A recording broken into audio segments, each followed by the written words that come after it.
Michigan Soccer Network, man! DCFC! Woo! And your Detroit City Football Club. The sights, the sounds of historic Keyworth Stadium. There's nothing quite like it. Each week, Jonathan Turner and Neil Rule will break down the most recent Detroit City FC USL Championship match, taking a look at the Eastern Conference standings, looking ahead to their upcoming match, and much more. Watch the Detroit City FC recap show each week on the Michigan Soccer Network.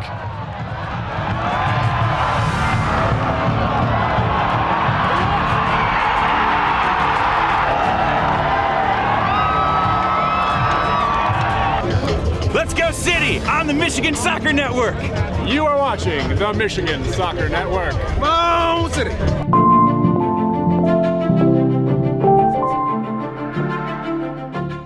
Welcome back into the DCFC recap show here on MSN. Jonathan Turner alongside Mr. Neil Rule. And hey, another battle-tested game here this week. It never seems to be easy for Detroit City. No, it's not. And look, this is where we are right now. And as we get into the scores from around USL Championship a little bit later, you'll notice kind of a theme to what we've seen. And the Detroit City match wasn't certainly that much different than a lot of the other matches around USL Championship. It's a busy week and it's a busy time. And Detroit City certainly playing some high-level, high-stakes matches as well, which again, we will get into as we roll on here.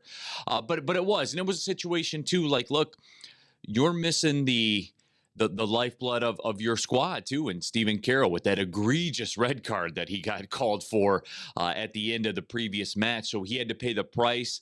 Certainly Brett Levi's as well, a bit knocked up. He was unavailable. There was a lot of there was a lot of headwind, I guess you could say, going into this Loudoun United matchup. And you mix that all up and look, like, I think the guys will tell you, if you talk to them, they expect to go in there and they expect to win that match. But as it was kind of the theme around USL Championship, a bit of a slugfest at times. Conditions were not great as well.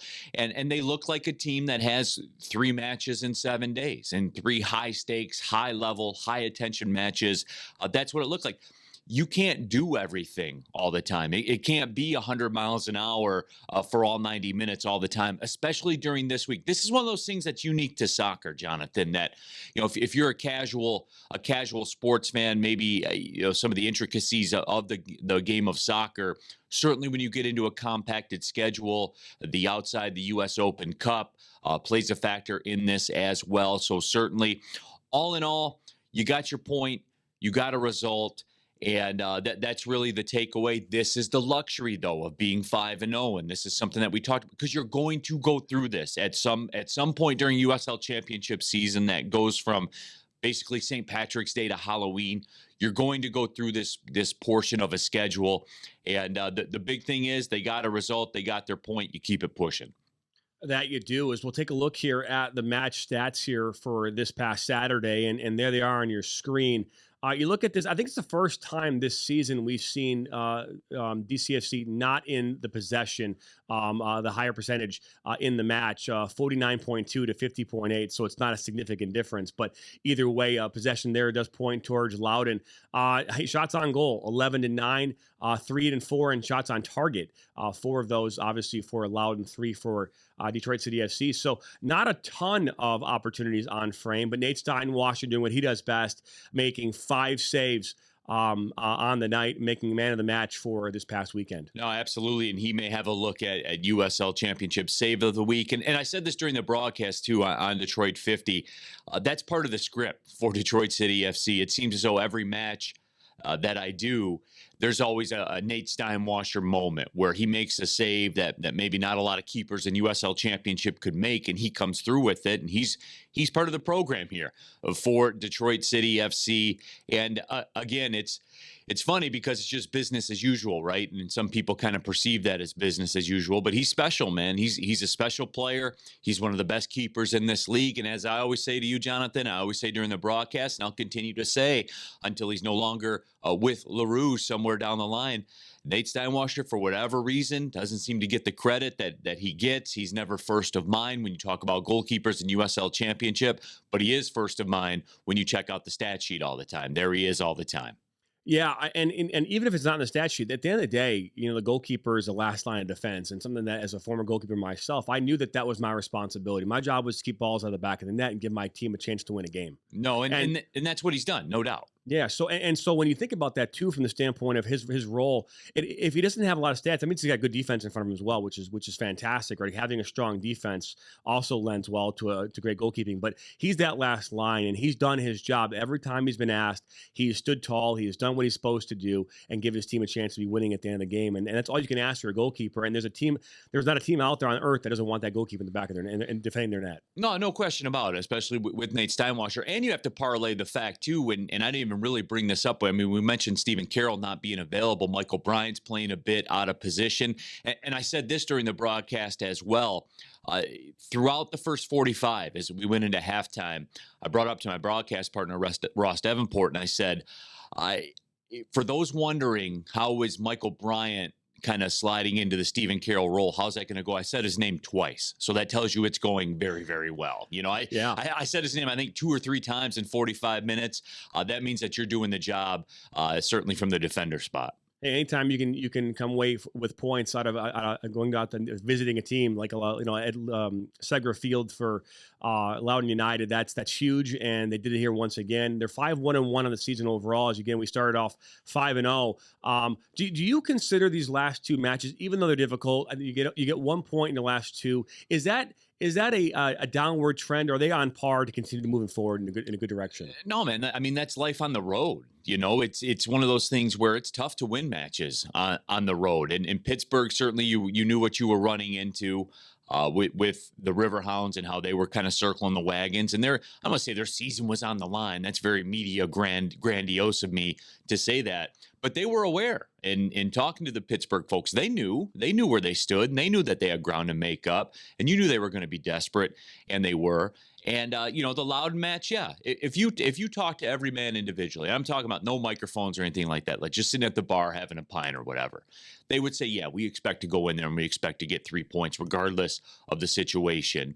But they didn't, and they did get their draw though. And like I said, that is the luxury. See, everybody, that if you want to be, if you want to be critical and say, see, I told you, and there are some of the pundits, that.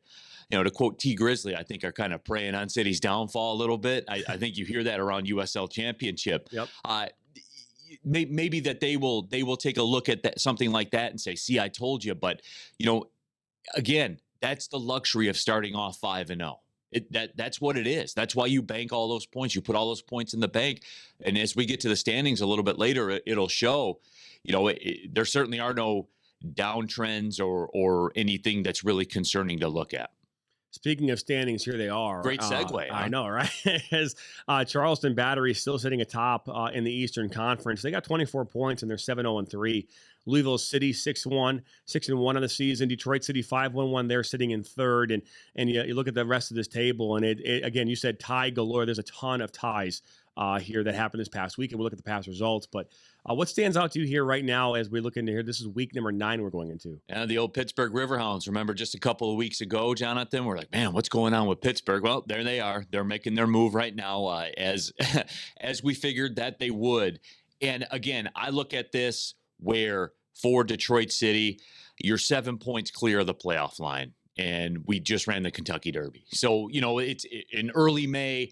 That's where you want to be, because again, going back to it, you can afford a bit of a rough patch just in terms of, staying above that playoff line. Because look, let's be real about this. The players won't say this, Detroit City won't say this, but I can, because I live in the real world, where your lines, your goals here are, number one, you get your playoff spot. Then number 2, you start to make your move, up at the top of the Eastern Conference, which certainly they're still within striking distance. Now, Charleston Battery hasn't cooperated. They played 10 matches. Keep in mind of that as well. But they haven't dropped any matches as of yet. So it's tough, right? When you're talking about the top of the Eastern Conference standings, you are swimming with the big fish. There is no question. So everything is still there for Detroit City. Everything's still moving. moving, and then an opportunity with the U.S. Open Cup to do something special again. It's right where they want to be, man, and things are well right now. Things are very well. Let's take a look here at last week's results overall on your screen there. Charleston Battery, the 1-0 win over Hartford. Loudoun United and Detroit City obviously tied. North Carolina and Rhode Island, a 0-0 draw. Pittsburgh beating Miami. Birmingham Legion, a 2-2 tied FC Tulsa. San Antonio and Oakland Roots, they tie. Phoenix Rising ties against Sacramento Republic, and Las Vegas Lights lost to New Mexico United. Those are look at the Week 8 results here from this past week. Yeah, it's like an art class, a lot of draws on there on the scoreboard. And look, again, going back to it, it's U.S. Open Cup week. For a lot of these squads that are listed on here, you're talking 3 matches in 7 days. You're talking 2 matches. Detroit City FC, they didn't even come back to Detroit. They went from Loudoun United straight to Houston to play the Dynamo, and that's going to be the situation for a lot of the teams. Loudoun United's got to go out to the West Coast on Tuesday to play Orange County in the USO. So, I mean, you look at it, you have to pick your spots, man. You just do. So I think that's why you saw a lot of these draws, because teams are playing like they have 3 matches in 7 days, because they do. No question about that. We'll take a look here now at again, we talk about next match, and we know we have this is being recorded here on Tuesday. Tonight, Detroit City FC taking on Houston Dynamo in the 3rd round of the U.S. Open Cup.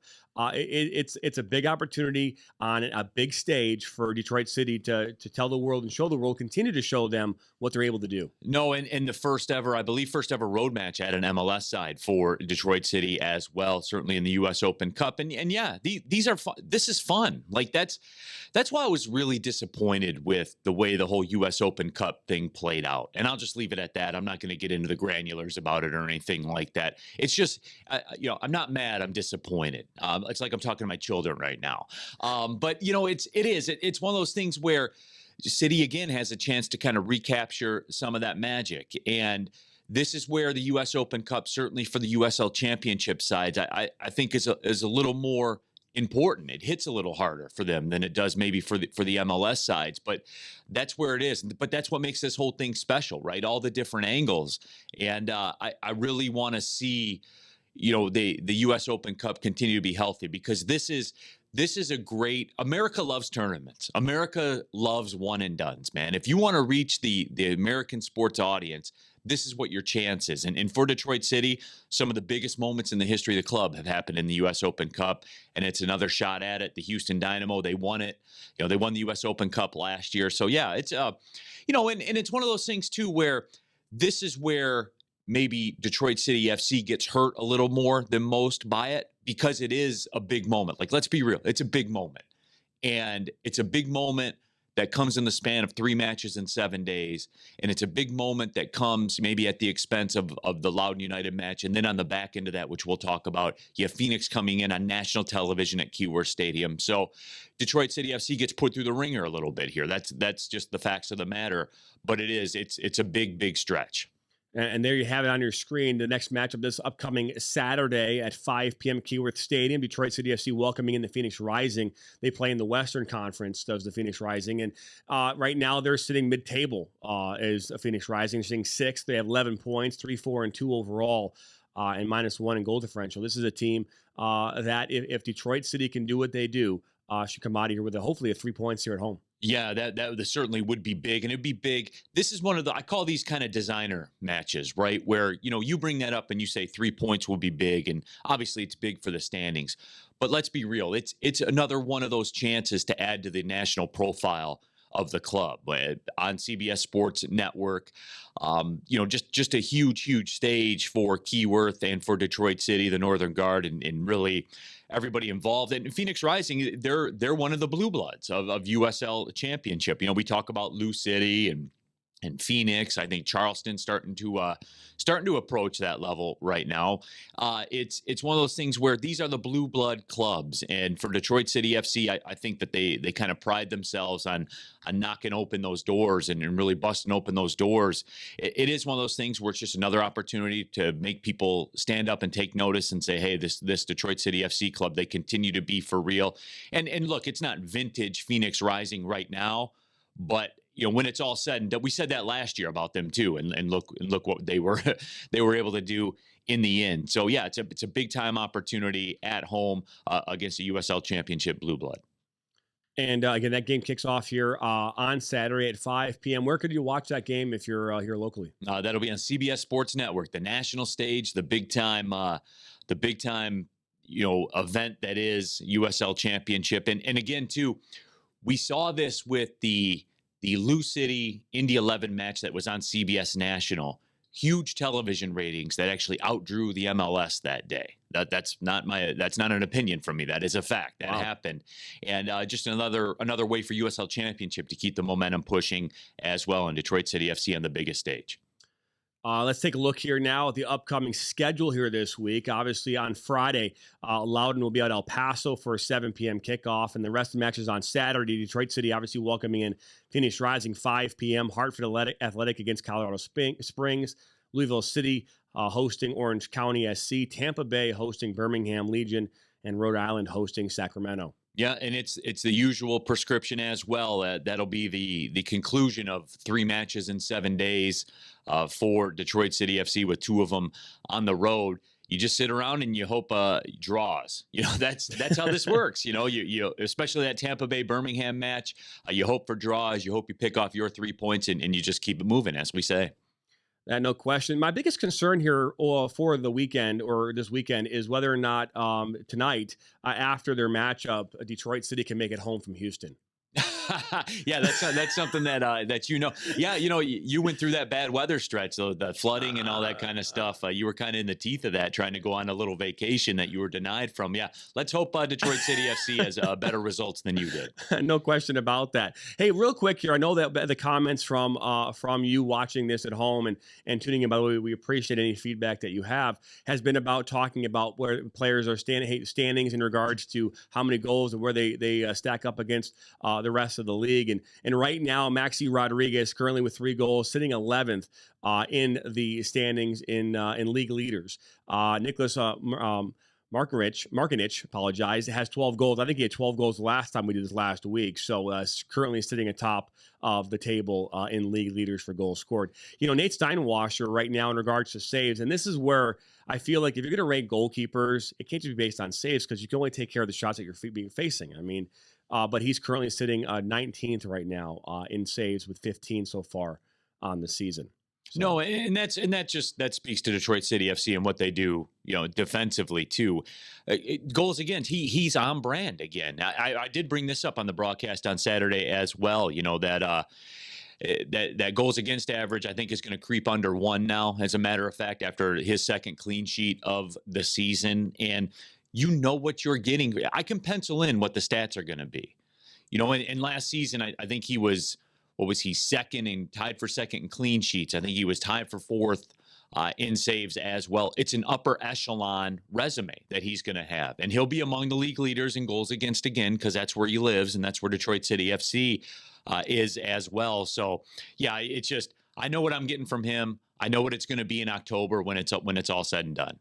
Nate Steinwasser finished 2023 third and with a total of 12 clean sheets in the league last season. So right now, currently sitting in this season, I think he's sitting with 2, currently sitting 7th with his 2 clean. So he's right in the mix, as you just talked about. So no, absolutely, and we know where he will be. And look, Detroit City FC, they have a more balanced scoring attack than kind of one guy that's going to do everything. And that's what's sad really about what happened with Elvis Amo, because he had that look where he was going to do what he does, because he's usually a double-digit goal per year guy. That's why Detroit City went and got him. So it's unfortunate that he's going to miss this extended period of time, or else you would probably see his name up in the mix as well. But Maxi Rodriguez, out of the midfield, he's hovering around 10th, 11th in the league in goals.